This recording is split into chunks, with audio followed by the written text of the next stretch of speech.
Hello Year 7, the purpose of this video is to help you with your source work analysis, and we're just using Charlemagne as an example.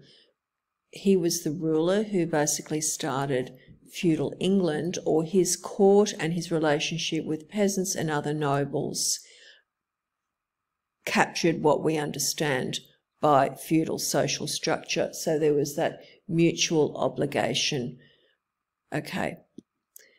Now, in order to answer this question, we're going to read this source, which we've done in class, but I'll go over it quickly. And this table, which you were to fill in, I have filled it in for you. And I want you to read that carefully and use it to complete what I've started here. How valuable is source A to a historian's understanding of Charlemagne? Use the Tomac table to help you answer this question. And basically, you've been assisted here. You're going to be filling in gaps. Source A is a primary source produced by Einhard, a man who knew and admired Charlemagne after Charlemagne's death around 830 BCE.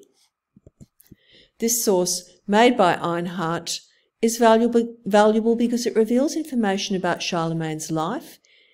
It is also valuable because it provides information about the kind of men who were admired in medieval Europe. So it tells us about a personality, an individual, a ruler, a noble, Charlemagne, but it also tells us something about a culture.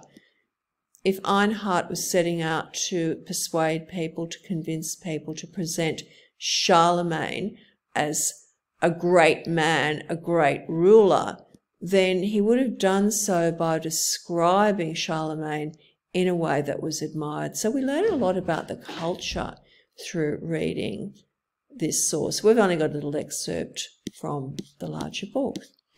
Okay, so I've helped you out with a little intro here. The audience for the book were other literate monks and literate nobles, could read and write, with an interest in Charlemagne. Einhard's motive in producing the source was, you're going to use that table of information up here. So his motive in producing the source was, let's go up and have a look at the table. So we've got, it's the type, it's a primary source biography. Origin, who, when, where was the source made? Captures the perspective of someone who admires Charlemagne, of someone who is glad that he is in power. Therefore, it is valuable for providing information about a number of things that were admired in men of high status: costly and beautiful clothing, sporting ability, education. Okay, this is all useful information that you can use. Motive. Why was the source made? It was made to inform, it was made to celebrate the life of Charlemagne. So the source was made to celebrate the life of Charlemagne and to present him as someone who deserved to be king. Okay, so you're reading that part of the table and that's going to be helpful. So Einhard's motive in producing the source was to celebrate the life of Charlemagne and to present him as someone who deserved to be king. Okay, so I'm getting rid of that now, but I've given you an example of how you read through the table carefully and then you decide what you can use to fill in these different sections. Okay. You complete that, then you write, we know that Einhard admired Charlemagne because of the descriptive detail used in the biography. For instance, Einhard used the symbol of height to suggest that Charlemagne was a great man. In the line, come up to the source. Charles was large and strong and of tall height. I'm going to copy that and bring it down here. We know that Einhard admired Charlemagne because of the descriptive detail used in the biography. For example, Einhard used the symbol of height to suggest that Charlemagne was a great man in the line. Maybe I should put lines. And then add in the medieval era, tall stature, that means tall height, was a symbol of greatness. Okay, I'm going to go through that source as well. That will really help you. I'll do that in a minute. Now, I'm going to get rid of that now because you're going to do this. I'm just giving you some ideas.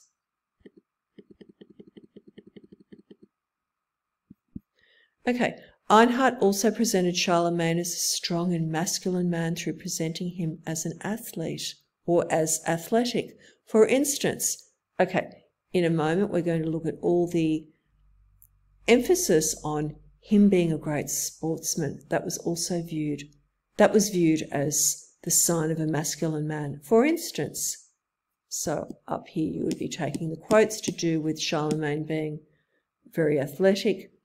In addition, Einhard presented Charlemagne as a generous and humble man, as shown in the lines. I'll show you those lines in the source shortly. Finally, Charlemagne was presented as a man who valued education in the line blah, blah, blah. And then we could add something explaining why that was a sign of greatness and nobility. This section here, not everybody on this occasion will be completing. This is the core activity. Everybody's going to do the blue, and, you know, quite a few of you, but maybe not all, will do this section. However, source A has some limitations. The perspective of the source, which is highly admiring of Charlemagne, we've explained that up here, is limited because, go here for some tips. The source is limited to the perspective of the person who created the source and the people who saw Charlemagne in the same way.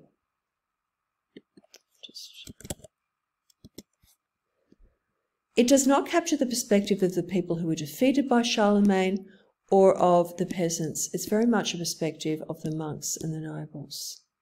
It leaves out the perspectives of people who are motivated to attack Charlemagne's character. The book was written for Charlemagne's admirers, so the writer would not be motivated to include negative detail. The audience, Charlemagne's admirers.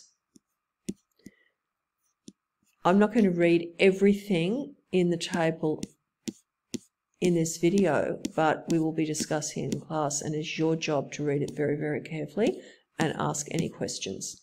Okay, so everybody does the blue section, not everybody does the black section on this occasion. Okay, so a quick look at the source, which we've already discussed. But let's have a recap. And as a tip, you know, you've got source A, which gives you information about Charlemagne's life. Okay. Charles, that's Charlemagne. Charles was large and strong and of tall height. His appearance was always stately and dignified, whether he was standing or sitting. So the idea of being large and strong and tall, it was a symbol of greatness. We know in actual fact that, you know, being tall doesn't make you great. Of course not. But this was a symbol that was often used. For example, there's a very famous painting of Henry VIII, and he looks like a giant, and that's deliberate, and the artist did that to make Henry VIII, who was a ruler quite some centuries after Charles, it made Henry VIII very happy. Okay, so we've got this medieval symbol of tall equals noble, strong, and a great leader. In accordance with the national custom, he took frequent exercise on horseback and in the chase, hunting, accomplishments, skills, in which hardly any people in the world could equal the Franks, the French. He was French. He often practiced swimming, in which none could surpass him. So these details are presenting him as a great athlete. And athletic skill was associated with masculinity in medieval times. So again, you know, whether or not he was actually a great sportsman, we don't really know. He was probably okay. But certainly the fact that Einhard is setting out to present this really flattering, respectful portrait, and the fact that he's representing Charlemagne as very athletic, that is telling us that in the medieval era, sporting skills, athletic skills were valued, and they were viewed as showing masculinity. The man was strong. The man was admirable. Okay. He used to wear the national, that is to say the Frank dress, next to his skin, a linen shirt and linen breeches, and above these a tunic fringed with silk. So silk, sign of wealth. Overall, he flung a blue cloak. Blue dye, incredibly expensive. If you had blue clothing in the medieval era, you were wealthy. And he always had a sword girt about him, usually one with a gold or silver hilt and belt. He sometimes carried a jewelled sword. Sign of wealth. He's a great man. Of course, his wealth is going to be emphasised. That's a symbol of his power as a ruler. And he would have had jewels and this kind of wealth. On great feast days, he appeared crowned with a diadem, crown, of gold and gems, but on other days his dress varied little from the common dress of the people. He very rarely gave entertainments, only on great feast days, and then to large numbers of people. So again, his wealth is being emphasised, but we can see the admiration here in that Charlemagne is being presented as a humble man, even though he's a great man and a grand man, and sometimes he walks about with his crown. On other occasions, he would have dressed far better than a peasant, but he's dressing in fairly ordinary clothes, we are told by Einhard on occasions.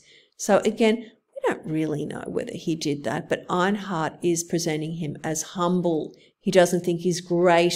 You know, he doesn't think he's better than everybody else. He's a person who is humble. So that's showing his admiration, and the fact that in the medieval era, that being humble, not putting yourself above other people all of the time, even if you've got a lot of wealth and power, was something that was admired. So here we've got some facts. We know that Charlemagne was wealthy. We know that he was respected by some members. Well, he was largely respected by the nobility. He was a ruler. He would have had his enemies, but here we're getting this positive side. While at the table, he listened to reading or music. This is telling us that he is a man who valued culture and education. And remember that in source A, the Duxter source, he was actually someone who encouraged education. He encouraged the monks to teach ordinary people how to read and write, even though he couldn't read and write himself, but he liked to listen to reading and to music. Okay. So feel free to return to source A to get some basic information about Charlemagne. This little excerpt is source B. It's what you're focusing on. You've got the table that's filled in. Read it thoroughly, and you've got part of the activity done for you, and you fill in the gaps as well as you possibly can. and this is optional. So all the best with this activity.